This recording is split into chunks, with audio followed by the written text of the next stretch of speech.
أشهد أن لا إله إلا الله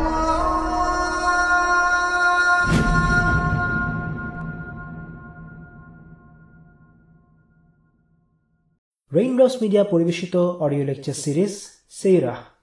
এই সিরিজে আলোচিত হবে পৃথিবীর বুকে শ্রেষ্ঠতম মানুষ রাসূলুল্লাহ মুহাম্মদ সাল্লাল্লাহু আলাইহি ওয়াসাল্লামের জীবন কথা।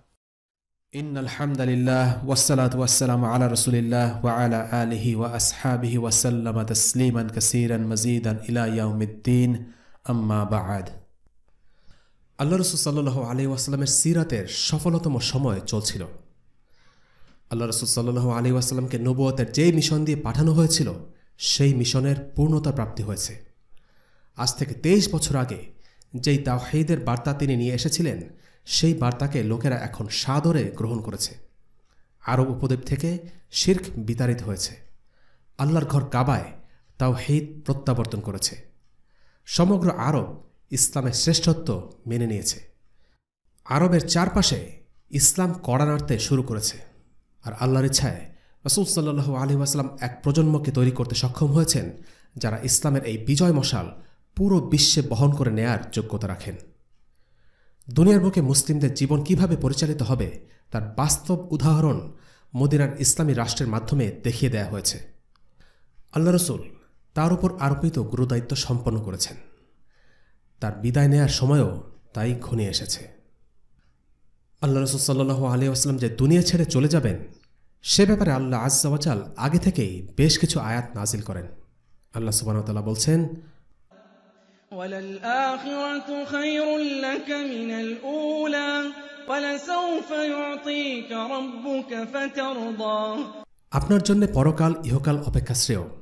আপনার রব শীঘ্রই আপনাকে এমন কিছু দেবেন যে আপনি খুশি হবেন। সূরা আদ-দুহা আয়াত 4 এবং 5। إِنَّكَ مَيِّتٌ وَإِنَّهُم مَّيِّتُونَ ثُمَّ إِنَّكُمْ يَوْمَ الْقِيَامَةِ عِندَ رَبِّكُمْ تَخْتَصِمُونَ। নিশ্চয়ই আপনারও মৃত্যু হবে এবং তাদেরও মৃত্যু হবে। অতঃপর কিয়ামতের দিন তোমরা সবাই তোমাদের রবের সামনে বাকবিতণ্ডা করবে। সূরা আজ-জুমার আয়াত 30 এবং 31। وَمَا جَعَلْنَا لِبَشَرٍ مِّن قَبْلِكَ الْخُلْدَ أَفَإِن مِّتَّ فَهُمُ الْخَالِدُونَ كُلُّ نَفْسٍ ذَائِقَةُ الْمَوْتِ وَنَبْلُوكُم بِالشَّرِّ وَالْخَيْرِ فِتْنَةً وَإِلَيْنَا تُرْجَعُونَ। আপনার আগেও কোনো মানুষকে আমি অনন্ত জীবন দান করিনি, সুতরাং আপনার মৃত্যু হলে কি তারা চিরঞ্জীব হবে? প্রত্যেককে মৃত্যুর স্বাদ আস্বাদন করতে হবে। আমি তোমাদেরকে মন্দ ও ভালো দ্বারা পরীক্ষা করে থাকি এবং আমারই কাছে তোমরা প্রত্যাবর্তিত হবে। সূরা আম্বিয়া আয়াত 34 এবং 35। وَمَا مُحَمَّدٌ إِلَّا رَسُولٌ قَدْ خَلَتْ مِن قَبْلِهِ الرُّسُلُ أَفَإِن مَّاتَ أَوْ قُتِلَ انقَلَبْتُمْ عَلَىٰ أَعْقَابِكُمْ وَمَن يَنقَلِبْ عَلَىٰ عَقِبَيْهِ فَلَن يَضُرَّ اللَّهَ شَيْئًا وَسَيَجْزِي اللَّهُ الشَّاكِرِينَ। আর মুহাম্মদ কেবল একজন রাসূল। তার আগে নিশ্চয়ই অনেক রাসূল বিগত হয়েছে। যদি তিনি মারা যান অথবা তাকে হত্যা করা হয় তবে তোমরা কি পেছনে ফিরে যাবে? আর যে ব্যক্তি পিছনে ফিরে যায় সে কখনো আল্লাহর কোনো ক্ষতি করতে পারে না। আর আল্লাহ অচিরেই কৃতজ্ঞদের প্রতিদান দেবেন। সূরা আলে ইমরান আয়াত 144। كُلُّ مَنْ عَلَيْهَا فَانٍ كُلُّ مَنْ عَلَيْهَا فَانٍ وَيَبْقَى وَجْهُ رَبِّكَ ذُو الْجَلَالِ وَالْإِكْرَامِ। ভূপৃষ্ঠে যা কিছু আছে সব কিছু নশ্বর। অবিনশ্বর শুধু তোমার রবের মুখমণ্ডল, যিনি মহিমাময় মহানুভব। সূরা আর-রহমান আয়াত 26 এবং 27। الْيَوْمَ أَكْمَلْتُ لَكُمْ دِينَكُمْ وَأَتْمَمْتُ عَلَيْكُمْ نِعْمَتِي وَرَضِيتُ لَكُمُ الْإِسْلَامَ دِينًا। আজ আমি তোমাদের জন্য তোমাদের দিনকে পূর্ণাঙ্গ করে দিলাম, তোমাদের প্রতি আমার অবদান সম্পূর্ণ করে দিলাম এবং ইসলামকে তোমাদের জন্য দ্বীন হিসেবে পছন্দ করলাম। সূরা আল মাইদা আয়াত ৩। এখানে রাসূলুল্লাহ সাল্লাল্লাহু আলাইহি ওয়াসাল্লামের মৃত্যুর সরাসরি কোনো ইঙ্গিত না থাকলেও রাসূলুল্লাহ সাল্লাল্লাহু আলাইহি ওয়াসাল্লামের মিশনের পূর্ণতা প্রাপ্তির ঘোষণা দেওয়া হয়েছে। আল্লাহ আযজা ওয়া জাল আরও বলেন, যখন আসবে আল্লাহর সাহায্য ও বিজয় এবং আপনি মানুষকে দলে দলে আল্লাহর দ্বীনে প্রবেশ করতে দেখবেন, তখন আপনি আপনার পালনকর্তার পবিত্রতা বর্ণনা করুন এবং তার কাছে ক্ষমা প্রার্থনা করুন। নিশ্চয়ই তিনি ক্ষমাকারী। সূরা আন-নাসর। সূরা আন-নাসরে আল্লাহ রাসূল সাল্লাল্লাহু আলাইহি ওয়াসাল্লামের জীবন অবসানের ইঙ্গিত থাকার প্রসঙ্গে একটি কাহিনী আছে। আব্দুল্লাহ ইবনে আব্বাস রাদিয়াল্লাহু আনহু ছিলেন একজন তরুণ সাহাবী, কিন্তু তিনি বয়স্ক মুহাজির ও আনসারদের সাথে ওমর ইবনুল খাত্তাব রাদিয়াল্লাহু আনহুর দরবারে বসতেন। এত কম বয়স্ক একজন সাহাবীর উপস্থিতিতে প্রবীণ মুহাজির এবং আনসাররা কিছুটা অস্বস্তি বোধ করতেন। তারা একদিন বললেন, এই যুবক আমাদের সাথে কেন বসছে? ওমর রাদিয়াল্লাহু আনহু প্রশ্নের জবাবটা একটু ঘুরিয়ে দিলেন। বললেন, আচ্ছা, সূরা নাসর থেকে আপনারা কে কি বোঝেন? সবাই নিজ নিজ ব্যাখ্যা দিল। ওমর রাদিয়াল্লাহু আনহু এরপর ইবনে আব্বাস রাদিয়াল্লাহু আনহুকে জিজ্ঞেস করলেন, তুমি এই সূরা থেকে কি বোঝো? ইবনে আব্বাস বললেন, আমি এই সূরা থেকে রাসূলুল্লাহ সাল্লাল্লাহু আলাইহি ওয়াসাল্লামের মৃত্যুর ব্যাপারে ইঙ্গিত পাই। ওমর রাদিয়াল্লাহু আনহু বললেন, আর আমিও তাই বুঝি। এর মাধ্যমে ওমর রাদিয়াল্লাহু আনহু উপস্থিত সাহাবীদের বুঝিয়ে দিলেন যে ইবনে আব্বাস রাদিয়াল্লাহু আনহুর বয়স কম হতে পারে, কিন্তু কোরআনের বিষয়ে তার জ্ঞান ও প্রজ্ঞার কারণে তিনি ওমরের দরবারে অন্য প্রবীণ সাহাবীদের সাথে স্থান পেয়েছেন। সাধারণত কোনো কাজ শেষ করার পর আল্লাহ আযজা ওয়া জালের কাছে ইস্তিগফার করা হয়। এই সূরায় আল্লাহ বলছেন, যখন আল্লাহর দ্বীনের বিজয় আসবে, মানুষ দলে দলে ইসলামে প্রবেশ করবে, তখন আল্লাহ রাসূল যেন ইস্তিগফার করেন। এই ইস্তিগফার তার দাওয়া মিশনের সমাপ্তির দিকে ইঙ্গিত করে। আল্লাহ রাসূল সাল্লাল্লাহু আলাইহি ওয়াসাল্লামের মৃত্যুর দিকে ইঙ্গিত করে এমন বেশ কিছু হাদিস রয়েছে। রাসূলুল্লাহ সাল্লাল্লাহু আলাইহি ওয়াসাল্লাম মুআয বিন জাবাল রাদিয়াল্লাহু আনহুকে ইয়েমেনে পাঠানোর সময় বলেন, তোমার সাথে হয়তো আমার আর দেখা হবে না। এই কথা শুনে মুআয কাঁদতে থাকেন। অন্য একটি হাদিসে রাসূলুল্লাহ সাল্লাল্লাহু আলাইহি ওয়াসাল্লাম বলেছেন, আমার কাছ থেকে হজের নিয়ম শিখে নাও, কেননা এইবারের পর হয়তো আমি আর কখনো হজ করতে পারবো না। আরও একটি হাদিসে আছে সহিহ বুখারীতে, সেটি বর্ণনা করেছেন মা আয়েশা রাদিয়াল্লাহু আনহা। তিনি বলেন, একবার আমরা নবীজি সাল্লাল্লাহু আলাইহি ওয়াসাল্লামের সব স্ত্রী একসাথে বসে আছি। এমন সময় ফাতিমা পায়ে হেঁটে আসছিলেন। আল্লাহর কসম, তার হাঁটা যেন অবিকল রাসূলুল্লাহ সাল্লাল্লাহু আলাইহি ওয়াসাল্লামের হাঁটার মতো ছিল। মেয়েকে দেখে নবীজি সাল্লাল্লাহু আলাইহি ওয়াসাল্লাম স্বাগত জানালেন, বললেন, আমার মেয়ের আগমন শুভ হোক। তারপর তাকে নিজের পাশে বসালেন। এরপর ফাতিমাকে কানে কানে কিছু একটা বললেন, আর ফাতিমা খুব কাঁদতে লাগলেন। তার অস্থিরতা দেখে দ্বিতীয়বার তার কানে কানে কিছু একটা বললেন। তখন ফাতিমা হাসতে লাগলেন। নবীজি সাল্লাল্লাহু আলাইহি ওয়াসাল্লামের স্ত্রীদের মধ্য থেকে আমি বলে উঠলাম, আমাদের উপস্থিতিতে আল্লাহ রাসূল সাল্লাল্লাহু আলাইহি ওয়াসাল্লাম সবার মাঝ থেকে আলাদা করে তোমাকে গোপনে একটা কথা বলেছেন, আর তুমি কাঁদছ। এরপর যখন নবীজি সাল্লাল্লাহু আলাইহি ওয়াসাল্লাম উঠে চলে গেলেন, তখন আমি ফাতিমাকে জিজ্ঞেস করলাম যে, আচ্ছা, উনি তোমাকে কানে কানে কি বলেছিলেন? ফাতিমা বললেন, আমি রাসূলুল্লাহ সাল্লাল্লাহু আলাইহি ওয়াসাল্লামের গোপন কথা ফাঁস করব না। এরপর যখন রাসূলুল্লাহ সাল্লাল্লাহু আলাইহি ওয়াসাল্লামের মৃত্যু হলো, আমি তাকে বললাম, তোমার উপর আমার দাবি থেকে জানতে চাই, তুমি কি আমাকে তার গোপন কথাটি বলবে না? ফাতিমা বললেন, হ্যাঁ, এখন তোমাকে জানাব। প্রথমবার তিনি আমাকে গোপনে বলেছিলেন যে জিবরিল আলাইহিস সালাম প্রতি বছর এসে পূর্ণ কোরআন একবার আমার নিকট পেশ করতেন, কিন্তু এবছর তিনি এসে তা আমার কাছে 2 বার পেশ করেছেন। এতে আমি ধারণা করছি যে আমার চিরবিদায়ের সময় চলে এসেছে। সুতরাং তুমি আল্লাহকে ভয় করে চলবে আর বিপদে ধৈর্য ধারণ করবে। নিশ্চয় আমি তোমার জন্য উত্তম অগ্রগামী। তখন আমি কাঁদতে থাকি, যা তুমি নিজেই দেখেছ। আর এরপর অস্থিরতা দেখে আমাকে দ্বিতীয়বার কানে কানে বললেন, ফাতিমা, তুমি কি এটা পছন্দ করো না যে তুমি মুমিন নারীদের সর্দার হবে অথবা এই উম্মতের নারীদের সর্দার হবে? তখন আমি হেসে দিলাম, সেটাও তুমি দেখেছ। সে বছর সফর মাসের ঘটনা। রাসূলুল্লাহ সাল্লাল্লাহু আলাইহি ওয়াসাল্লাম একদিন মাঝরাতে আবু মুয়াইহিবা রাদিয়াল্লাহু আনহুকে ডেকে বললেন, আবু মুয়াইহিবা, আমাকে বাকির অধিবাসীদের জন্য ক্ষমা প্রার্থনা করার জন্য আদেশ করা হয়েছে, চলো আমার সাথে। আবু মুয়াইহিবা ছিলেন আল্লাহ রাসূল সাল্লাল্লাহু আলাইহি ওয়াসাল্লামের আজাদকৃত দাস। আল বাকি হল মদিনা কবরস্থান, যাকে আমরা এখন জান্নাতুল বাকি বলে থাকি।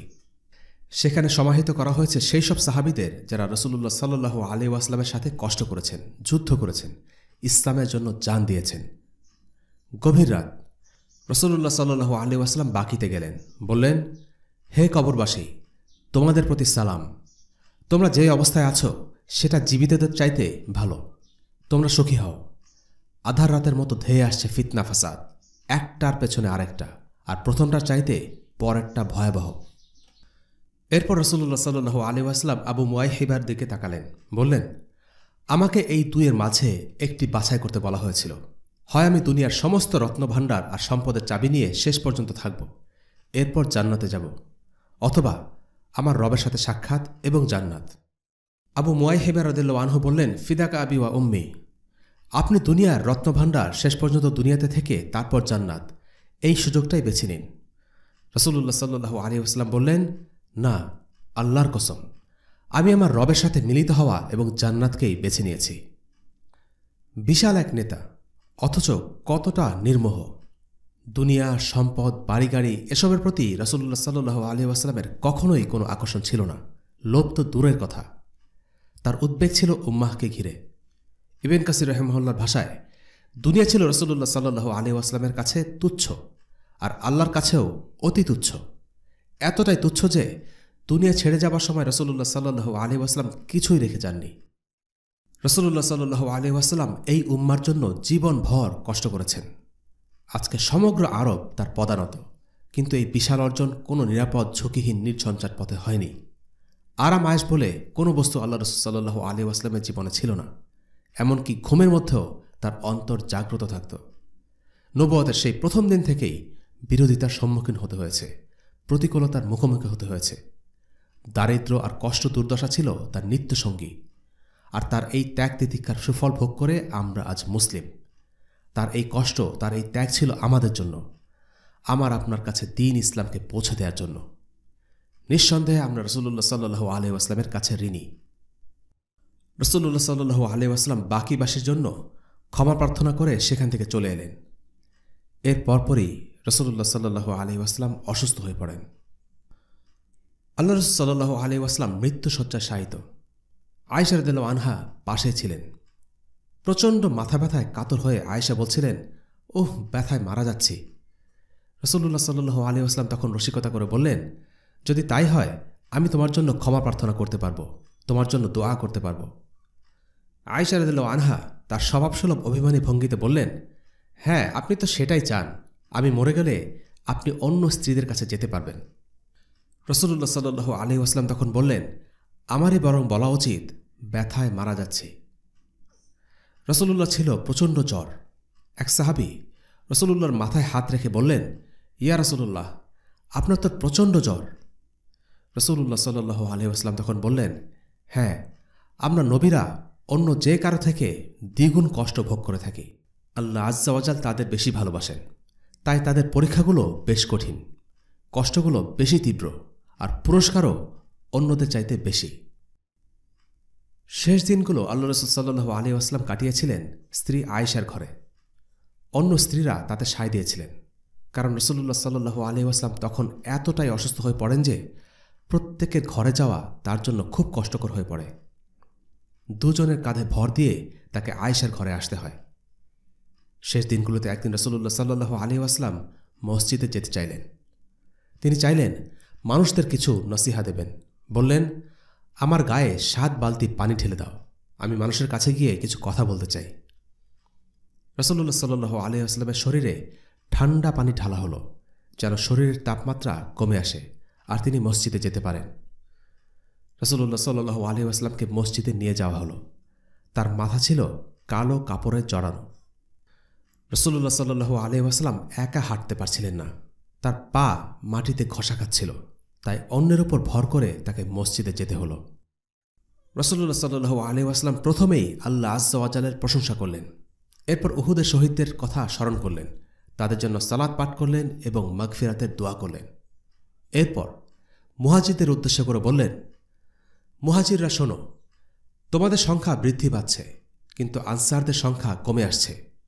শুরুর দিকে তারাই আমাকে সাহায্য করেছে, তোমরা তাদের প্রতি সদয় হবে। কাজেই তাদের মধ্যে যারা উত্তম তাদের সাথে ভালো আচরণ করো, আর যারা ভুল ত্রুটি করে তাদের ক্ষমা করে দিও। এরপর রাসূলুল্লাহ সাল্লাল্লাহু আলাইহি ওয়াসাল্লাম বললেন, আল্লাহর বান্দাদের মধ্যে এমন একজন বান্দা আছে যাকে দুনিয়ার শান শওকত অথবা আল্লাহর কাছে যা আছে এই দুইয়ের মাঝে যে কোনো একটিকে বেছে নেয়ার সুযোগ দেয়া হয়েছে। আল্লাহ রাসূল সাল্লাল্লাহু আলাইহি ওয়াসাল্লাম আসলে নিজের কথাই বলছিলেন, কিন্তু কে এই বান্দা সেটা আবু বকর রাদিয়াল্লাহু আনহু ছাড়া আর কেউই বুঝতে পারল না। আবু বকর রাদিয়াল্লাহু আনহু কাঁদতে শুরু করলেন।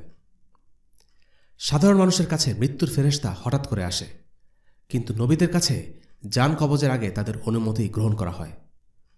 আবু বকর রাদিয়াল্লাহু আনহু কাঁদতে কাঁদতে বললেন, আমরা আর আমাদের সন্তানরা আপনার জন্য কুরবান হয়ে যাক। রাসূলুল্লাহ সাল্লাল্লাহু আলাইহি ওয়াসাল্লাম আবু বকর রাদিয়াল্লাহু আনহুকে থামিয়ে দিয়ে বললেন, বন্ধুত্ব আর অর্থ সম্পদের ত্যাগ স্বীকারে যে মানুষটি আমার প্রতি সবচেয়ে বেশি ইহসান করেছে সে হচ্ছে আবু বকর।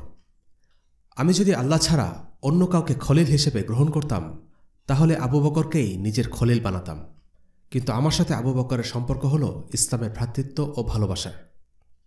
তোমরা মসজিদের খোলা দরজাগুলোর দিকে তাকাও, ওগুলো তোমরা বন্ধ করে দেবে, শুধু আবু বকরের দরজা ছাড়া।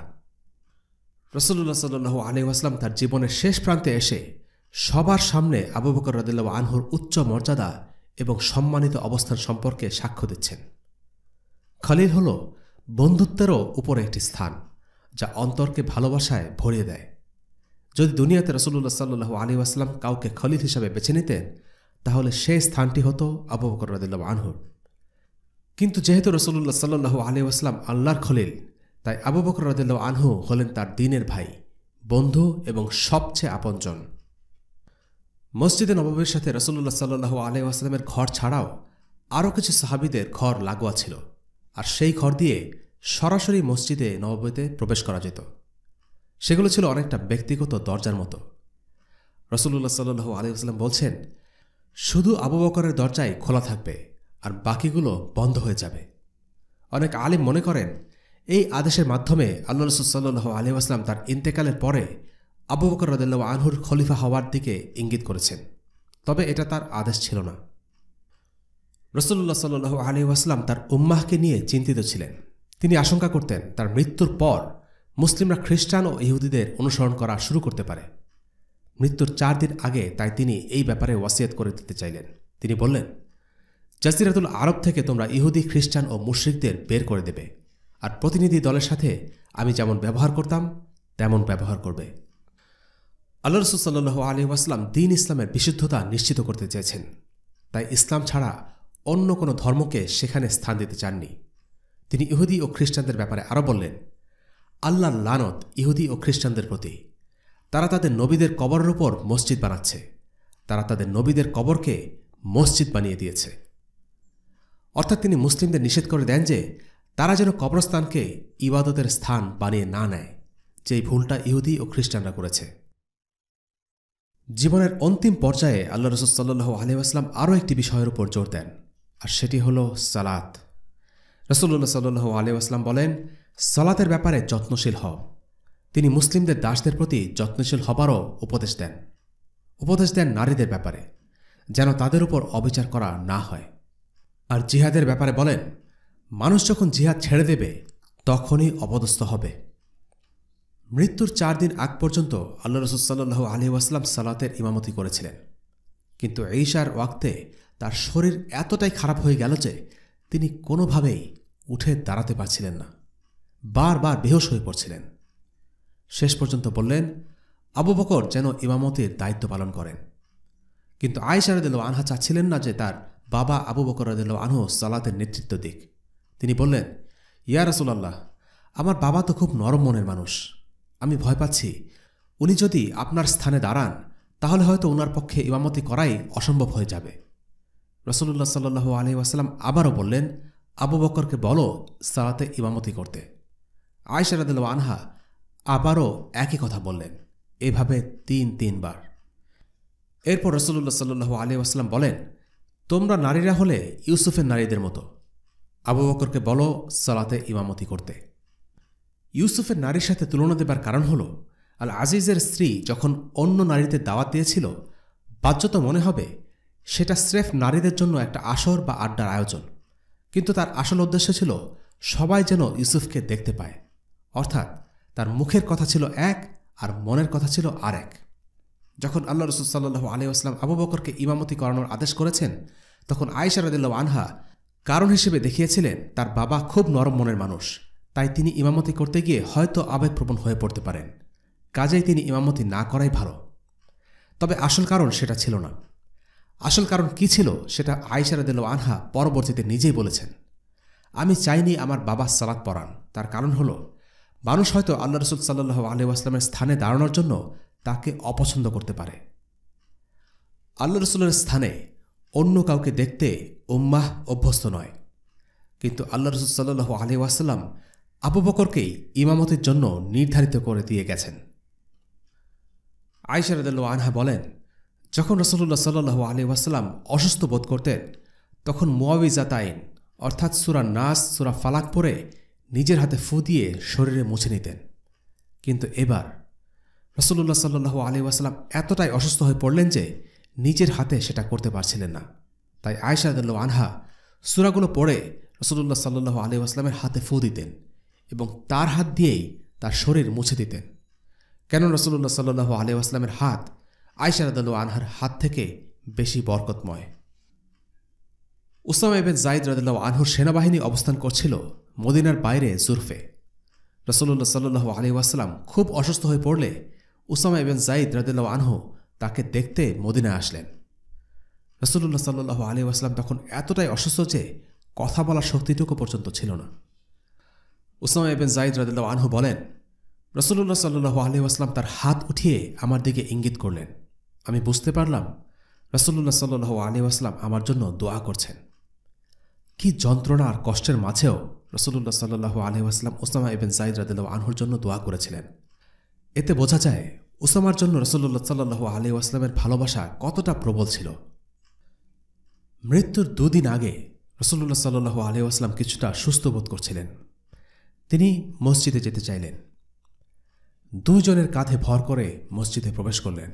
সে সময় সালাতে ইমামতি করাচ্ছিলেন আবু বকর রাদিয়াল্লাহু আনহু।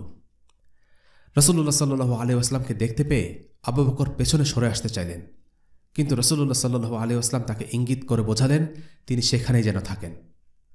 এরপর রাসূলুল্লাহ সাল্লাল্লাহু আলাইহি ওয়াসাল্লাম আবু বকর রাদিয়াল্লাহু আনহুর পাশে গিয়ে বসলেন। আবু বকর রাদিয়াল্লাহু আনহু তখন সালাতে রাসূলুল্লাহ সাল্লাল্লাহু আলাইহি ওয়াসাল্লামের অনুসরণ করলেন, আর বাকিরা আবু বকরের অনুসরণ করে সালাত আদায় করলেন। দিনটা ছিল সোমবার।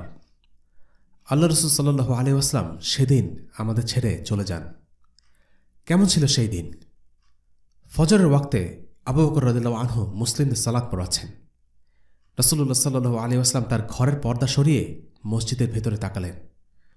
তিনি চোখ ভরে তার উম্মাহকে দেখছিলেন। তার উম্মাহ সারিবদ্ধভাবে সালাত আদায় করছে। তাওহীদের যে বীজ তিনি রোপণ করেছিলেন, সেই চারাগাছ আজ সুবিশাল বৃক্ষে পরিণত হয়েছে। তার দাওয়া সফল, তার মিশন সম্পূর্ণ। মুসলিমরা আজ নিজেরাই জামাতবদ্ধ হয়ে সালাত আদায় করছে। রাসূলুল্লাহ সাল্লাল্লাহু আলাইহি ওয়াসাল্লামের মন এক অপার আনন্দে কানায় কানায় পূর্ণ হয়ে গেল। তিনি মুচকে হাসলেন। রাসূলুল্লাহ সাল্লাল্লাহু আলাইহি ওয়াসাল্লামের হাসি মুখ দেখে সাহাবীরাও খুশিতে আত্মহারা হয়ে উঠলেন। আনন্দের আতিশয্যে তাদের সালাত ভেঙে যাবার উপক্রম। আনাস বিন মালিক রাদিয়াল্লাহু আনহুর বর্ণনায় আল্লাহ রাসূল সাল্লাল্লাহু আলাইহি ওয়াসাল্লামের মুখ সেদিন যেন কোরআনের পাতার মতো ঝলমল করছিল। অন্য বর্ণনায় এসেছে তার চেহারা দেখে মনে হচ্ছিল যেন এক ফালি চাঁদ। আবু বকর রাদিয়াল্লাহু আনহু রাসূলুল্লাহ সাল্লাল্লাহু আলাইহি ওয়াসাল্লামকে ইমামতিতে দাঁড়ানোর সুযোগ করে দিয়ে পেছনে ফিরে আসছিলেন, কিন্তু রাসূলুল্লাহ সাল্লাল্লাহু আলাইহি ওয়াসাল্লাম ইশারায় জানিয়ে দিলেন তারা যেন নিজেরাই সালাত আদায় করে নেন। এরপর রাসূলুল্লাহ সাল্লাল্লাহু আলাইহি ওয়াসাল্লাম পর্দা ফেলে আবার ভেতরে চলে গেলেন। রাসূলুল্লাহ সাল্লাল্লাহু আলাইহি ওয়াসাল্লাম তার উম্মার সবশেষ যে দৃশ্যটি দেখে গেছেন তা হচ্ছে সালাতের জামাত। এই দৃশ্য দেখেই রাসূলুল্লাহ সাল্লাল্লাহু আলাইহি ওয়াসাল্লামের মন আনন্দে ভরে উঠেছিল। নিশ্চয়ই তাওহীদের পরে সবচেয়ে গুরুত্বপূর্ণ কাজ হল সালাত। রাসূলুল্লাহকে দাঁড়াতে দেখে সাহাবীরা ভাবলেন রাসূলুল্লাহ সাল্লাল্লাহু আলাইহি ওয়াসাল্লামের শারীরিক অবস্থার হয়তো উন্নতি হয়েছে। তাই আবু বকর রাদিয়াল্লাহু আনহু অনুমতি নিয়ে তার দ্বিতীয় স্ত্রীর সাথে দেখা করতে আস-সুনহে চলে গেলেন। সেটা ছিল মদিনার কিছু দূরে। সোমবারের ফজর সালাত ছিল রাসূলুল্লাহ সাল্লাল্লাহু আলাইহি ওয়াসাল্লামের শেষ সালাহ। আয়েশা রাদিয়াল্লাহু আনহার ভাই আব্দুর রহমান রাদিয়াল্লাহু আনহু তাদের ঘরে এলেন। তার হাতে একটা মিসওয়াক ছিল। রাসূলুল্লাহ সাল্লাল্লাহু আলাইহি ওয়াসাল্লাম সেই মিসওয়াকের দিকে তাকিয়ে রইলেন। মুখে কিছু বলাও তখন কষ্টকর। আয়েশা রাদিয়াল্লাহু আনহা তার চাহনি দেখেই বুঝতে পারলেন রাসূলুল্লাহ সাল্লাল্লাহু আলাইহি ওয়াসাল্লাম মিসওয়াকটি ব্যবহার করতে চাইছেন।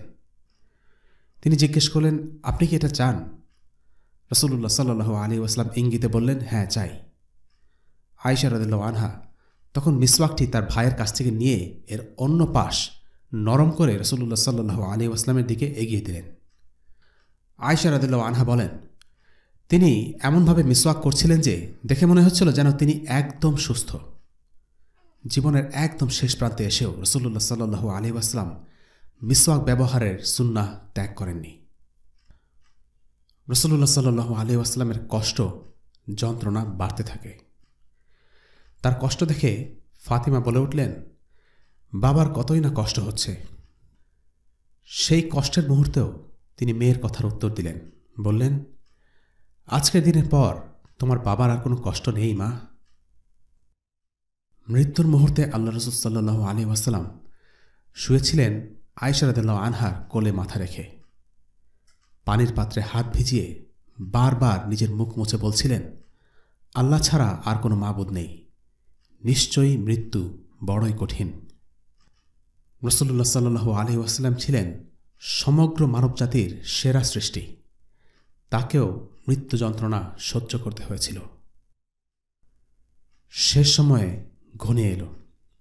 রাসূলুল্লাহ সাল্লাল্লাহু আলাইহি ওয়াসাল্লাম ঘরের ছাদের দিকে তাকিয়ে সূরা নিসার একটি আয়াত পড়ে আল্লাহর কাছে দোয়া করছিলেন। বলছিলেন, হে আল্লাহ, আমাকে অন্তর্ভুক্ত করো নবী, সিদ্দিক, শহীদ ও সৎ ব্যক্তিদের সাথে, যাদের আল্লাহ অনুগ্রহ করেছেন। হে আল্লাহ, আমাকে ক্ষমা করে দাও, আমার উপর রহম করো, আমাকে সর্বোচ্চ সাথীর সাথে মিলিত করো। মৃত্যুর একেবারে শেষ মুহূর্তে আল্লাহ রাসূল সাল্লাল্লাহু আলাইহি ওয়াসাল্লাম তার তর্জনী উপরে তুলে বলছিলেন, ফির রফিকুল আ'লা, ফির রফিকুল আ'লা, ফির রফিকুল আ'লা। রাসূলুল্লাহ সাল্লাল্লাহু আলাইহি ওয়াসাল্লামের চোখের পাতা ভারী হয়ে এলো। রাসূলুল্লাহ সাল্লাল্লাহু আলাইহি ওয়াসাল্লাম ইন্তেকাল করলেন। চলে গেলেন তার সর্বোচ্চ সঙ্গী আল্লাহ সুবহানাহু ওয়া তাআলার কাছে। জীবনের শেষ মুহূর্তেও উচ্চারণ করছিলেন তার জীবনভর চেয়ে যাওয়ার ইচ্ছার কথা, ওয়ারহাকিনি বির রফিকিল আ'লা, আমাকে সর্বোচ্চ সঙ্গীর সাথে সাক্ষাৎ করিয়ে দিন। মুসলিম উম্মার জীবনের সবচেয়ে বড় দুর্যোগ ছিল রাসূলুল্লাহ সাল্লাল্লাহু আলাইহি ওয়াসাল্লামের মৃত্যু। মুসলিম উম্মা হারালো তাদের সবচেয়ে আপনজনকে, মাথার উপর ছায়া হয়ে থাকা নেতাকে, বাবার মতো বুকের মাঝে আগলে রাখা মানুষটাকে।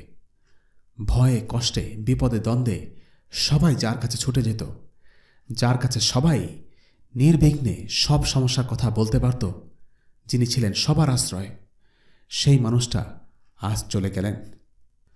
উম্মার জীবনে সবচেয়ে বড় ফিতনা সেই দিন, সবচেয়ে অন্ধকার আর বিষাদ মাখা একটা দিন। সাহাবীরা এই খবরটা মেনে নিতে পারলেন না। সবাই খুব বড়সড় একটা ধাক্কা খেলেন। কারো মাথা আর কাজ করছে না, কেউ স্তব্ধ হয়ে গেছে, কেউ নির্বাক হয়ে বসে পড়েছে, উঠে দাঁড়িয়ে কথা বলার শক্তিটুকুও যেন আর নেই। কেউ কেউ তো রীতিমতো অবিশ্বাস করলেন। ওমর ইবনুল খাত্তাব রাদিয়াল্লাহু আনহু কোনোভাবেই মানতে পারলেন না যে রাসূলুল্লাহ সাল্লাল্লাহু আলাইহি ওয়াসাল্লাম তাদের ছেড়ে চলে গেছেন। মসজিদের দিকে ছুটে গেলেন। ওমরের পিছু পিছু সবাই মসজিদের দিকে ছুটল। চারদিক হাহাকার, হৃদয়গুলো ক্ষতবিক্ষত। আজ মদিনার বাতাস ভারী হয়ে আছে কান্নায়। রাসূলুল্লাহ সাল্লাল্লাহু আলাইহি ওয়াসাল্লামের মৃত্যুর সংবাদ মেনে নেয়া সাহাবীদের জন্য কতটা কঠিন ছিল সেটা আমরা কখনোই অনুভব করতে পারব না, কারণ রাসূলুল্লাহ সাল্লাল্লাহু আলাইহি ওয়াসাল্লামের প্রতি আমাদের সেই পরিমাণ ভালোবাসাই নেই। সাহাবীরা রাসূলুল্লাহ সাল্লাল্লাহু আলাইহি ওয়াসাল্লামের সাথে বছরের পর বছর থেকেছেন। রাসূলুল্লাহ সাল্লাল্লাহু আলাইহি ওয়াসাল্লাম ছিলেন তাদের সব কিছু, তাদের নেতা, তাদের পরামর্শদাতা, তাদের শিক্ষক, তাদের সুখ দুঃখের বন্ধু, তাদের রাসূল। ওমর রাদিয়াল্লাহু আনহু বলে উঠলেন, না না, আল্লাহর কসম, রাসূলুল্লাহ সাল্লাল্লাহু আলাইহি ওয়াসাল্লাম মারা যাননি। তিনি তার রবের সাথে সাক্ষাৎ করতে গেছেন। মূসা আলাইহিসসালাম যেমন তার রবের সাথে সাক্ষাৎ করতে 40 দিনের জন্য তার সম্প্রদায়কে রেখে চলে গিয়েছিলেন, এরপর আবার ফিরে এসেছেন। আল্লাহ রসুলও তেমনি ফিরে আসবেন, অবশ্যই আসবেন, আল্লাহর কসম করে বলছি। আর ফিরে এসে তিনি তাদের হাত পা কেটে ফেলবেন যারা বলছে তিনি মারা গেছেন। ওমর রাদিয়াল্লাহু আনহু ভাবতেই পারছেন না রাসূলুল্লাহ সাল্লাল্লাহু আলাইহি ওয়াসাল্লাম আর নেই। তিনি ভাবছেন সব মুনাফিককে হত্যা করার আগে রাসূলুল্লাহ সাল্লাল্লাহু আলাইহি ওয়াসাল্লাম মারা যেতেই পারেন না। তরবারি কোষমুক্ত করে অবুঝের মতো ওমর রাদিয়াল্লাহু আনহু হুমকি দিয়ে বললেন, যে এই কথা বলবে যে রাসূলুল্লাহ সাল্লাল্লাহু আলাইহি ওয়াসাল্লাম মারা গেছে, আমি তার মাথা এই তরবারি দিয়ে আলাদা করে দেব। যে ওমর জীবনের প্রতিটা ক্ষেত্রে অসম্ভব দৃঢ়তা দেখিয়েছেন, শক্তি, সাহস আর বীরত্বের পরিচয় দিয়ে যাকে সবাই চেনে, যাকে দেখে শয়তানও ভয়ে অন্য পথ ধরত, সেই ওমর আজ মুষড়ে পড়লেন। এমন কি হবার কথা ছিল? হ্যাঁ, সাহাবীরাও মানুষ, রক্ত মাংসের জলজ্যান্ত মানুষ, যাদের শরীরে লাল রক্ত আছে, যাদের আবেগ আছে, অনুভূতি আছে, দুর্বলতাও আছে। তাই ওমরের মতো শক্ত সামর্থ্য মানুষটাও সেদিন অবশ শিশুর মতো ভেঙে পড়েছিলেন। কিন্তু একজন ভেঙে পড়েননি। সেই সংকটময় মুহূর্তে যখন কেউ নির্বাক, কেউ হতবিহ্বল, তখন একটা মানুষ বটবৃক্ষের মতো সব ঝড় সামলে নিলেন। কে সেই মানুষটি? সেই মানুষটি হচ্ছেন আল্লাহ রাসূল সাল্লাল্লাহু আলাইহি ওয়াসাল্লামের সবচেয়ে কাছের মানুষ, আল্লাহ রাসূলের বন্ধু, ভাই, সাহাবী আবু বকর রাদিয়াল্লাহু আনহু। নবুয়তের প্রথম থেকে যে মানুষটা পায়ে পায়ে রাসূলুল্লাহ সাল্লাল্লাহু আলাইহি ওয়াসাল্লামের সাথে লেগেছিলেন, সেই আবু বকর। আল্লাহ রাসূলের সমস্ত সুন্নাহ, সমস্ত শিক্ষা যিনি বুক পেতে গ্রহণ করেছেন, সেই আবু বকর। আল্লাহ রাসূলের দাওয়াতের সবচেয়ে উত্তম দৃষ্টান্ত আবু বকর রাদিয়াল্লাহু আনহু। সবচেয়ে কাছের মানুষটিকে হারিয়েও তিনি ঈমানী শক্তিতে নিজেকে সামলে নিলেন। সমুদ্রে ঝড় উঠলে যেভাবে শক্ত হাতে জাহাজের হাল ধরতে হয়, তেমনি করেই পুরো উম্মার হাল ধরলেন তিনি। রাসূলুল্লাহ সাল্লাল্লাহু আলাইহি ওয়াসাল্লামের ইন্তেকালের সময় আবু বকর রাদিয়াল্লাহু আনহু ছিলেন মদিনার বাইরে আসুনহে। খবর পেয়ে তিনি সোজা আয়েশা রাদিয়াল্লাহু আনহার ঘরে প্রবেশ করলেন। সেখানে রাসূলুল্লাহ সাল্লাল্লাহু আলাইহি ওয়াসাল্লামের শরীর কাপড় দিয়ে ঢাকা ছিল। রাসূলুল্লাহ সাল্লাল্লাহু আলাইহি ওয়াসাল্লামের মুখ অনাবৃত করে আবু বকর রাদিয়াল্লাহু আনহু কেঁদে উঠলেন। রাসূলুল্লাহ সাল্লাল্লাহু আলাইহি ওয়াসাল্লামকে চুমু দিলেন আর বললেন, আপনি জীবিত অবস্থায়ও পবিত্র ছিলেন, মৃত্যুর পরও আপনি পবিত্র। আল্লাহর কসম, আল্লাহ আপনাকে দ্বিতীয়বার মৃত্যুবরণ করাবেন না। যে মৃত্যু আপনার জন্য নির্ধারিত ছিল তা সম্পন্ন হয়ে গেছে। এরপর আবু বকর রাদিয়াল্লাহু আনহু আয়েশা রাদিয়াল্লাহু আনহার ঘর থেকে বেরিয়ে মসজিদে গেলেন। সেখানে ওমর রাদিয়াল্লাহু আনহু তখনও চিৎকার করছিলেন। ওমরকে থামিয়ে আবু বকর রাদিয়াল্লাহু আনহু বললেন, বসো ওমর, বসো। ওমর রাদিয়াল্লাহু আনহু আবু বকর রাদিয়াল্লাহু আনহুর কথায় কোনো ভ্রুক্ষেপ করলেন না। আবু বকর রাদিয়াল্লাহু আনহু আবারও বললেন, ওমর বসো বলছি, বসো। তবু ওমর রাদিয়াল্লাহু আনহু থামলেন না। আসলে ওমর রাদিয়াল্লাহু আনহু মানসিকভাবে এতটাই বিধ্বস্ত ছিলেন যে কিচ্ছু বুঝে উঠতে পারছিলেন না। আবু বকর রাদিয়াল্লাহু আনহু ওমরকে উপেক্ষা করেই সামনে এগিয়ে গেলেন। লোকেরা ওমর রাদিয়াল্লাহু আনহুকে ছেড়ে তখন আবু বকর রাদিয়াল্লাহু আনহুর কাছে ভিড় জমাল।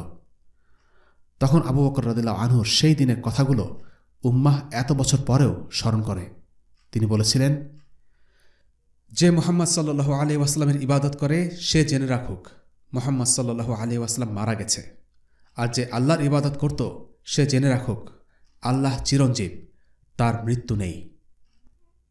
এরপর তিনি কোরআনের একটি আয়াত পাঠ করলেন, وما محمد إلا رسول قد خلت من قبله الرسل أفإن مات أو قتل انقلبتم على أعقابكم ومن ينقلب على عقبيه فلن يضر الله شيئا وسيجزي الله الشاكرين। মুহাম্মদ সাল্লাল্লাহু আলাইহি ওয়াসাল্লাম আল্লাহর রসুল ব্যতীত অন্য কিছু নন। তার আগেও অনেক রসুল গত হয়েছেন। তাই যদি তারও মৃত্যু হয় তবে তোমরা কি পেছনে ফিরে যাবে? যারা পেছনে ফিরে যায় তারা আল্লাহর কোনো ক্ষতি করতে সক্ষম নয়। শীঘ্রই আল্লাহ কৃতজ্ঞদের পুরস্কৃত করবেন। সূরা আলে ইমরান আয়াত 144। কথাগুলো শুনে ওমর রাদিয়াল্লাহু আনহু বসে পড়লেন। তিনি আর দাঁড়িয়ে থাকতে পারছিলেন না। তার ভাষায়, আমি বুঝতে পারলাম আল্লাহ রাসূল সাল্লাল্লাহু আলাইহি ওয়াসাল্লাম আসলেই আর নেই। এমন নয় যে ওমর কোরআনের এই আয়াত জানতেন না, কিন্তু অদ্ভুত শূন্যতার সেই মুহূর্তে আবু বকর রাদিয়াল্লাহু আনহুর মুখে আল্লাহ তাআলার এই আয়াত যেন ঝাঁকুনি দিয়ে সবার মাঝে সম্বিত ফিরিয়ে আনল। আল্লাহ রাসূলের মৃত্যু সংবাদে ওমর রাদিয়াল্লাহু আনহু ছিলেন দিশেহারা। উসমান রাদিয়াল্লাহু আনহু হয়ে যান নির্বাক। আলী রাদিয়াল্লাহু আনহু সবার থেকে লুকিয়ে কোথাও যেন চলে গিয়েছিলেন। কিন্তু আবু বকর রাদিয়াল্লাহু আনহু সূরা আলে ইমরানের এই আয়াতটির অর্থ জানতেন যে মুসলিমরা আল্লাহর জন্য বাঁচে, ব্যক্তি মুহাম্মদ সাল্লাল্লাহু আলাইহি ওয়াসাল্লামের জন্য নয়। মুহাম্মদ সাল্লাল্লাহু আলাইহি ওয়াসাল্লাম হলেন আল্লাহ রসুল। তার মৃত্যু হতে পারে, কিন্তু তার আনিত দিন চলবে কিয়ামত পর্যন্ত। সেদিন মদিনায় কত হাফিজ ছিলেন, কত আলেম ছিলেন, কিন্তু কেউই এই আয়াতকে কাজে লাগাতে পারলেন না।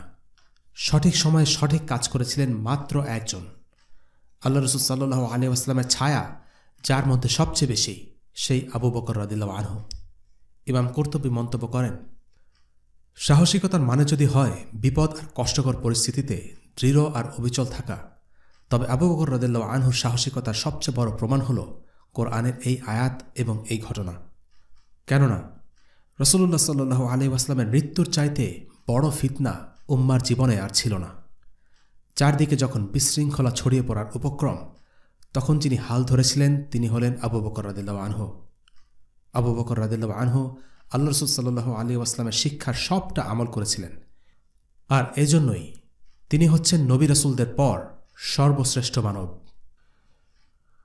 রাসূলুল্লাহ সাল্লাল্লাহু আলাইহি ওয়াসাল্লামের পরিবারের সদস্যরা তার গোসল ও দাফনের দায়িত্ব পালন করেন।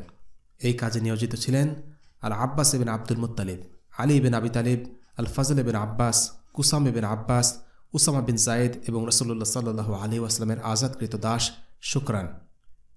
আনসারী সাহাবী আওস বিন খাওলি রাদিয়াল্লাহু আনহু আলীকে বলেন, আল্লাহর কসম এবং রাসূলুল্লাহর উপর আমাদের হকের দোহাই দিয়ে বলছি, আমাকে ভেতরে আসতে দিন। তাকে ভেতরে আসতে দেয়া হলো এবং তিনি গোসলের সময় উপস্থিত ছিলেন। আয়েশা রাদিয়াল্লাহু আনহা বলেন, গোসলের সময় তারা বলল, আমরা তো বুঝতে পারছি না রাসূলুল্লাহর গায়ের কাপড় খুলে গোসল দেব যেভাবে আমরা অন্যদের গায়ের কাপড় খুলে গোসল দেই, নাকি কাপড় রেখেই যেভাবে আছে সেভাবে গোসল দেব। যখন তারা এটা নিয়ে বিতর্ক করছিল, তখন আল্লাহ তাদের তন্দ্রাচ্ছন্ন করে দেন। সেই তন্দ্রায় তাদের প্রত্যেকের মাথা ঢলে পড়ল। এরপর ঘরের এক পাশ থেকে একটা আওয়াজ এলো, রাসূলুল্লাহর গায়ের কাপড় থাকা অবস্থাতেই তাকে গোসল দাও। কেউ জানে না এই কথা কে বলেছিল। তাই তারা রাসূলুল্লাহর জামার ওপর দিয়েই পানি ঢালে এবং তাদের হাত না দিয়ে জামার ওপর দিয়ে তার শরীর ঘষে দেয়। গোসল শেষে রাসূলুল্লাহ সাল্লাল্লাহু আলাইহি ওয়াসাল্লামের শরীরে 3 টুকরো কাপড় জড়ানো হলো। রাসূলুল্লাহ সাল্লাল্লাহু আলাইহি ওয়াসাল্লামের জানাজার সালাত এক জামাতে আদায় করা হয়নি। আয়েশা রাদিয়াল্লাহু আনহার ঘরে যতটুকু জায়গা হতো ততটুকু মানুষ আসত, জানাজার সালাত আদায় করে চলে যেত। এক দলের সালাত আদায় শেষ হলে আরেক দল, এভাবে সালাত আদায় করা হলো। প্রথমে পুরুষেরা, তারপর নারীরা, তারপর শিশুরা, আর সবশেষে দাসরা। রাসূলুল্লাহ সাল্লাল্লাহু আলাইহি ওয়াসাল্লামের সালাতে কোনো ইমাম ছিল না, প্রত্যেকে আলাদাভাবে সালাত আদায় করে। রাসূলুল্লাহ সাল্লাল্লাহু আলাইহি ওয়াসাল্লামের শরীর ছিল আয়েশা রাদিয়াল্লাহু আনহার ঘরে। উম্মে সালামা রাদিয়াল্লাহু আনহা বলেন, আমরা রাসূলুল্লাহ সাল্লাল্লাহু আলাইহি ওয়াসাল্লামের স্ত্রীরা খুব কাঁদছিলাম, কিন্তু তখন ততটুকু সান্ত্বনা ছিল যে আমরা রাসূলুল্লাহ সাল্লাল্লাহু আলাইহি ওয়াসাল্লামের মৃতদেহটা দেখতে পাচ্ছি।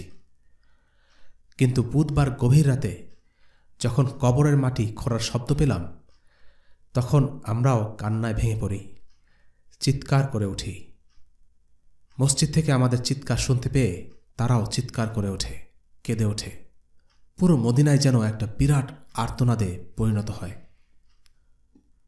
ফজরের সময় হলে প্রতিদিনের মতোই বিলাল রাদিয়াল্লাহু আনহু আজান দিতে গেলেন।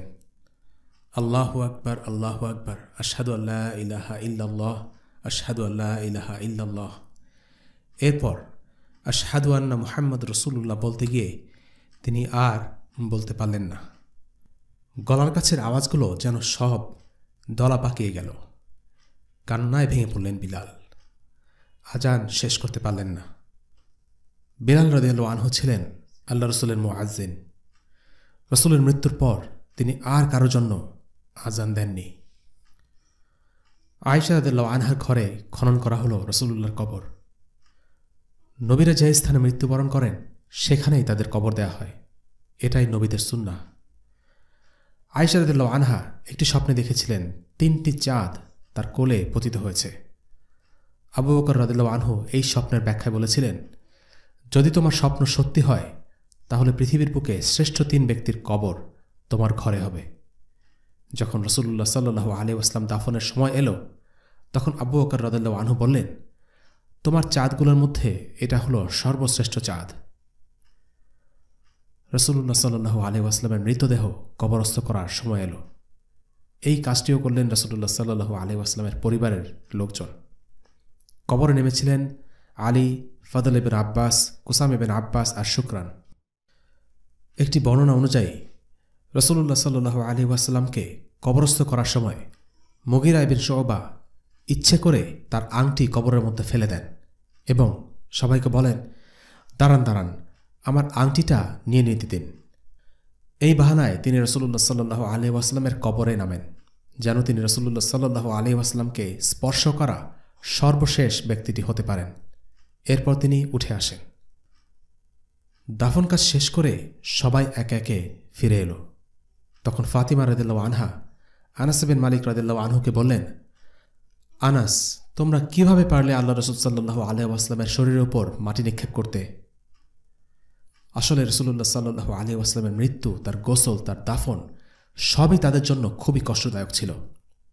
সেজন্য রাসূলুল্লাহ সাল্লাল্লাহু আলাইহি ওয়াসাল্লাম বলেছেন, যখনই তোমাদের উপর কোনো বিপদ আসবে তখন আমার মৃত্যুর কথা স্মরণ করবে, কারণ একজন মুসলিমের উপর সবচেয়ে বড় যে বিপদ আসতে পারে সেটা ইতোমধ্যেই ঘটে গেছে, আর তা হল আল্লাহ রাসূল সাল্লাল্লাহু আলাইহি ওয়াসাল্লামের জীবন অবসান।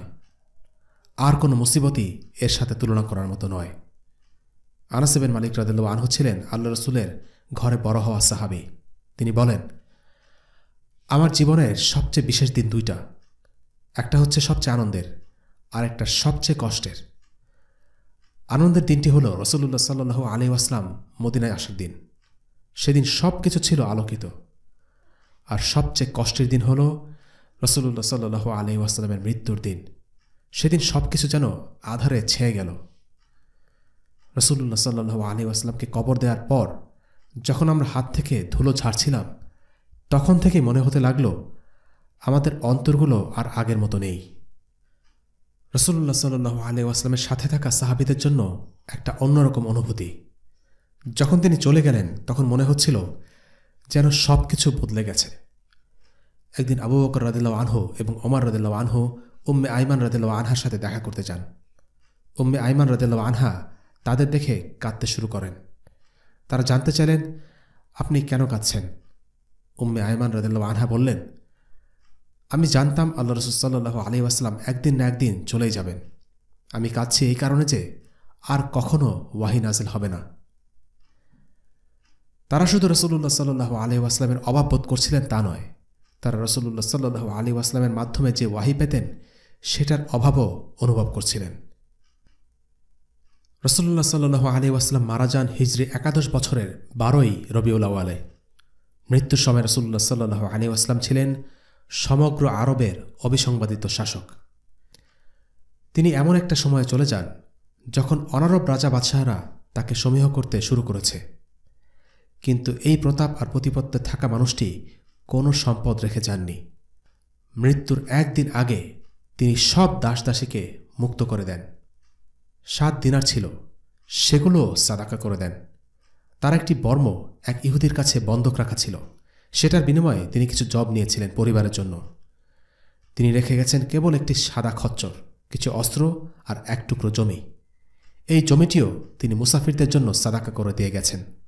না ছিল সম্পদের বাহার, না ছিল সোনারূপার বহর, কিছুই না। তবে পৃথিবীর সর্বশ্রেষ্ঠ এই মানুষটি রেখে গেছেন পৃথিবীর সর্বশ্রেষ্ঠ প্রজন্ম। সেই প্রজন্ম করেছে এক নতুন ইতিহাস। মুসলিম জাতির আগে দুনিয়ার বুকে আল্লাহর মনোনীত জাতি ছিল বনী ইসরায়েল। তাদের সৎ পথে টিকিয়ে রাখার জন্য আল্লাহ তাদের কাছে একের পর এক নবী পাঠাতেন। কিন্তু আল্লাহ রাসূল সাল্লাল্লাহু আলাইহি ওয়াসাল্লাম যে উম্মাহকে রেখে গেছেন, সেই উম্মার জন্য আর কোনো নবী পাঠানোর প্রয়োজন নেই। শেষ নবীই তাদের জন্য কিয়ামত পর্যন্ত যথেষ্ট। এটা মুসলিম উম্মার জন্য এক অভাবনীয় সম্মাননা। আল্লাহ রাসূল সাল্লাল্লাহু আলাইহি ওয়াসাল্লাম যেখানে শেষ করেছেন, সাহাবীরা সেখান থেকে এক নতুন যুগের সূচনা করেছেন। সেই যুগ গৌরবের, সেই যুগ সমীহ জাগানিয়া। রাসূলুল্লাহ সাল্লাল্লাহু আলাইহি ওয়াসাল্লামের চলে যাবার অল্প কবছরের মাথায় পৃথিবীর তৎকালীন দুই পরাশক্তি রাসূলুল্লাহ সাল্লাল্লাহু আলাইহি ওয়াসাল্লামের অনুসারী সাহাবীদের ভয়ে থরথর করে কাঁপতে শুরু করেছে। সে আরেক ইতিহাস। আপাতত এতটুকুই। প্রিয় শ্রোতা, আমরা আল্লাহ আযজা ওয়া জালের কাছে কৃতজ্ঞ, কারণ তিনি পৃথিবীর সর্বশ্রেষ্ঠ মানুষটির সম্পূর্ণ জীবনী শুরু থেকে শেষ করার জন্য আমাদের তৌফিক দিয়েছেন। আমরা আল্লাহ সুবহানাহু ওয়া তাআলার কাছে দোয়া করি যেন তিনি আমাদের তাদের মাঝে অন্তর্ভুক্ত করেন যারা সত্যি রাসূলুল্লাহ সাল্লাল্লাহু আলাইহি ওয়াসাল্লামকে ভালোবাসে। আল্লাহ আযজা ওয়া জাল যেন আমাদের তাদের মাঝে অন্তর্ভুক্ত করেন যারা রাসূলুল্লাহ সাল্লাল্লাহু আলাইহি ওয়াসাল্লামের সুন্নাহ অনুসরণ করে, তার দেখানো পথ আঁকড়ে ধরে এবং নিজেদের জীবনে তা বাস্তবায়ন করে। আল্লাহ আযজা ওয়া জাল যেন আমাদের তাদের মাঝে অন্তর্ভুক্ত করেন যারা রাসূলুল্লাহ সাল্লাল্লাহু আলাইহি ওয়াসাল্লামের সাথে কিয়ামতের দিন মিলিত হবেন এবং তার হাতে হাউজে কাউসারের পানি পান করবেন। আল্লাহ আযজা ওয়া জাল যেন আমাদের তাদের মাঝে অন্তর্ভুক্ত করেন যারা রাসূলুল্লাহ সাল্লাল্লাহু আলাইহি ওয়াসাল্লামের সাথে জান্নাতে প্রবেশ করার তৌফিক প্রাপ্ত হবে। প্রিয় শ্রোতা, রাসূলুল্লাহ সাল্লাল্লাহু আলাইহি ওয়াসাল্লামের সিরাহ নিছক সাহিত্যিক রস আস্বাদনের জন্য নয়, মজা পাওয়া বা উপভোগের জন্য উম্মার আলিমরা সিরাহ লেখেননি। এই সিরাহ নিজেকে বদলে দেবার জন্য, নিজেকে রাসূলুল্লাহ সাল্লাল্লাহু আলাইহি ওয়াসাল্লামের আদলে গড়ে তোলার জন্য। রাসূলুল্লাহ সাল্লাল্লাহু আলাইহি ওয়াসাল্লাম যেভাবে এই উম্মাহকে ভালোবাসতেন, উম্মাহকে নিয়ে চিন্তিত থাকতেন, আমরাও সেভাবে উম্মাহকে ভালোবাসব। রাসূলুল্লাহ সাল্লাল্লাহু আলাইহি ওয়াসাল্লাম আমাদের কাছে ইসলাম পৌঁছে দেওয়ার জন্য সারাটা জীবন অতিবাহিত করেছেন। পৃথিবীর সুখ শান্তি আর সম্পদ তিনি ত্যাগ করেছেন শুধুমাত্র এই দ্বীন ইসলামকে আমার আপনার কাছে পৌঁছে দেওয়ার জন্য। সেজন্য আমাদের উচিত অন্তর থেকে রাসূলুল্লাহ সাল্লাল্লাহু আলাইহি ওয়াসাল্লামের প্রতি সব সময় কৃতজ্ঞ থাকা। যে মানুষ আল্লাহর বান্দার প্রতি কৃতজ্ঞ হয় না, সে আল্লাহর প্রতিও কৃতজ্ঞ হতে পারে না। আর পৃথিবীতে আমরা রাসূলুল্লাহ সাল্লাল্লাহু আলাইহি ওয়াসাল্লামের কাছে সবচেয়ে বেশি ঋণী। আল্লাহর দ্বীন ইসলাম সম্পর্কে যা কিছু জানি তার সবটাই তো তার কাছ থেকে জানি। এই ঋণ আমরা কখনো পরিশোধ করতে পারব না। তবে ন্যূনতম আমরা যে কাজটা করতে পারি তা হল রাসূলুল্লাহ সাল্লাল্লাহু আলাইহি ওয়াসাল্লামের অবদান স্বীকার করা, তার প্রতি কৃতজ্ঞতা স্বীকার করা, জীবনের প্রতিটা ক্ষেত্রে অনুসরণ করা, তার প্রতি সালাত ও সালাম পেশ করা, তার আনিত দ্বীনকে মানুষের কাছে পৌঁছে দেয়া আর তার মর্যাদা রক্ষার জন্য নিজের জান দিয়ে দেয়া। ওয়াসাল্লাল্লাহু আলা সাইয়্যিদিনা মুহাম্মদ ওয়া আলা আলিহি ওয়া আসহাবিহি ওয়াসাল্লাম। আলহামদুলিল্লাহি রাব্বিল আলামিন। আসসালামু আলাইকুম ওয়া রাহমাতুল্লাহি ওয়া বারাকাতুহু। রেইনড্রপস মিডিয়ার অন্যান্য প্রজেক্ট সম্পর্কে জানতে ভিজিট করুন www.raindropsmedia.org অথবা ফেসবুক পেজ www.facebook.com/raindropsmedia অথবা ইউটিউব চ্যানেল www.youtube.com/raindropsmediaorg2015